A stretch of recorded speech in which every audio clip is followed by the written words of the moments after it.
First of all, Pakistan is not following Islam. Are you joking? I'm saying not Pakistan, we have 90% Muslim. Muslim means follow Islam. But Muslim, what Muslim? What Muslim? I remember 15 years ago, it's not today and I heard it's worse. 15 years ago I remember going to a wedding in Pakistan. A wedding where men and women were mixing freely. Where the bride was dancing on the stage with all the male members of the family dancing on the stage.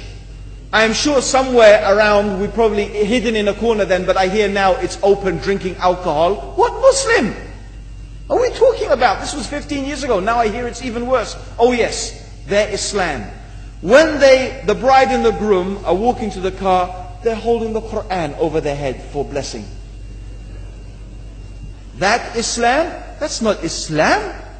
What Islam is that? That's exactly the thing I'm talking about.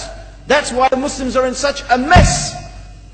Because of this nonsense, this hypocrisy, actually they are insulting the Quran by doing that. Amongst all of this haram, they think that the Quran, holding it over their head, is going to bless them because they're holding it. What is that?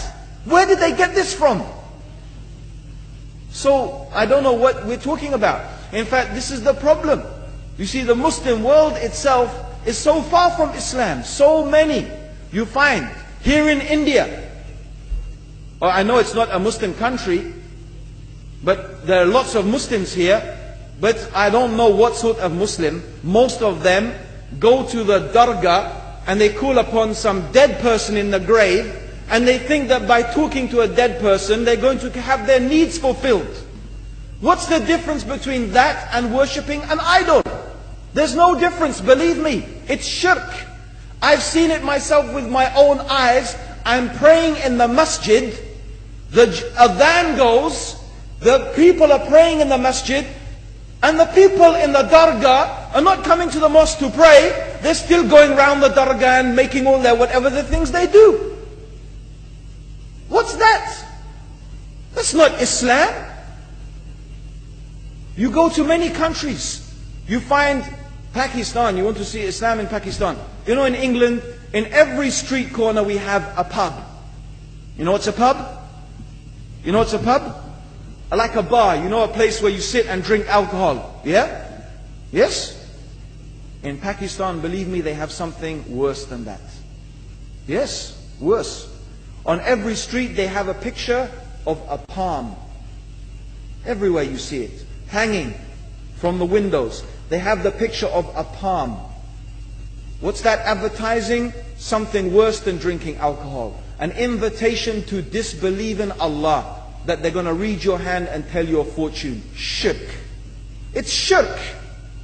Whoever believes, the Prophet said, sallallahu alaihi wasallam, whoever visits a fortune teller out of curiosity, Allah will not accept their prayers for 40 days.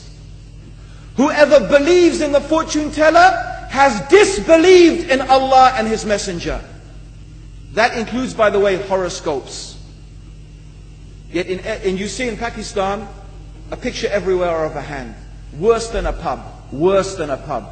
It is better to drink alcohol than make shirk with Allah. Yes. So this is the Muslim countries. You will not find one except they are not doing magic and shirk and kufr.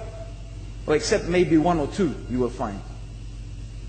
So this is the state of the Muslims. So no wonder we're in the confusion and the chaos. So these are not good examples. And this is really, in fact, the very reason that I'm saying why we are in such a big mess.